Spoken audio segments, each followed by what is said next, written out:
தமிழ்நாட்டின் மூத்த அரசியல்வாதியாக இருந்த குமரி அனந்தன் கர்ம வீரர் காமராஜருடன் இணைந்து பணியாற்றிய பெருமை பெற்றவர் ஆவார். 5 முறை எம்எல்ஏவாகவும் 1 முறை நாடாளுமன்ற எம்பியாகவும் பதவி வகித்தார்.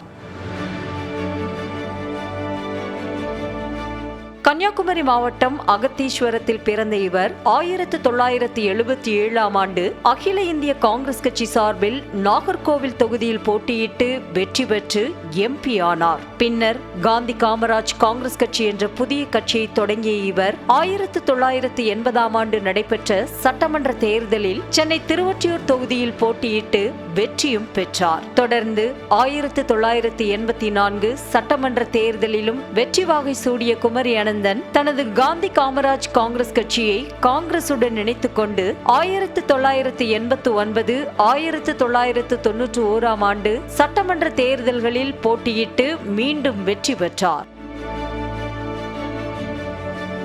தனது அரசியல் பயணத்தில் அதுவரை தோல்விகளே காணாத குமரி அனந்தனுக்கு 1996 மற்றும் 1998ஆம் ஆண்டு நாடாளுமன்ற தேர்தல்கள் சாதகமாக அமையவில்லை. 2 தேர்தல்களிலும் தொடர் தோல்விகளை சந்தித்தார். தமிழ் இலக்கியத்தில் வித்தகராக விளங்கிய குமரி அனந்தன் இலக்கிய செல்வர் என்று புகழப்பட்டதுடன் கலித்தொகை இன்பம், நல்லாட்சி தந்த நாயகன் காமராஜ் உட்பட 25க்கும் மேற்பட்ட நூல்களை எழுதியுள்ளார். இவருக்கு கடந்த 2021ஆம் ஆண்டிற்கான பெருந்தலைவர் காமராஜர் விருது வழங்கி சிறப்பித்த தமிழக அரசு 2024ஆம் ஆண்டு தகைசால் விருது வழங்கி குமரி அனந்தனை கௌரவித்தது.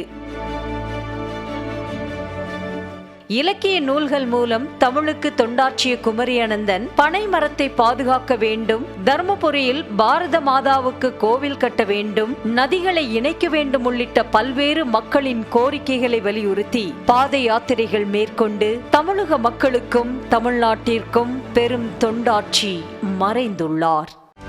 செய்திகளை உடனுக்குடனும் துல்லியமாகவும் தெரிந்து கொள்ள சப்ஸ்கிரைப் பண்ணுங்க.